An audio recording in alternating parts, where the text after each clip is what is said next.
என்ன பிரியா, மார்னிங்ல இருந்து திங்க் பண்ணிட்டு இருக்க? All okay? தியாவை டே கேர்ல விடணும். ஆனா எது பெஸ்ட், எங்க நல்லா டேக் கேர் பண்ணுவாங்கன்னு தெரியல. அர்ஜுனை விடும்போது இந்த டவுட்ஸ்லாம் இருந்தது. ஆனா இப்ப இல்ல. அவனை இப்ப கூட லைவா பார்க்க முடியும். It's so interesting.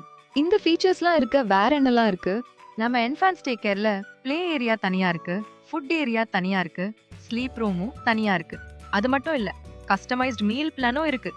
ஒரு நியூட்ரிஷனிஸ்ட் ஒவ்வொரு கிட்டுக்கு தனித்தனியா டிசைன் பண்ணுவாங்க. ஆனா இதுதான் கேம் சேஞ்சர். எப்போ வேணாலும் நம்ம கிட்ஸா பார்க்கணும்னா வீடியோ கால் பண்ணலாம். வாட்ஸ்அப்ல முழு நாளும் அப்டேட்ஸ் வரும். என்ன சாப்பிட்டாங்க, எப்படி ப்ளே பண்றாங்க எல்லாம் தெரியும். இங்க குவாலிட்டிக்கு காம்ப்ரமைஸ் இல்ல. என்விரான்மெண்ட் ரொம்ப எலைட்டா மெயின்டைன் பண்ணிருக்காங்க. ஸ்பேஸ் ரொம்ப ஹைஜீனிக். இதுதான் எனக்கு வேண்டியது. இந்த மாதிரி ஒரு பிளேஸ் இருக்குன்னு எனக்கு தெரியவே இல்ல. I feel so relieved already. அவங்க டீடைல்ஸ் ஷேர் பண்ண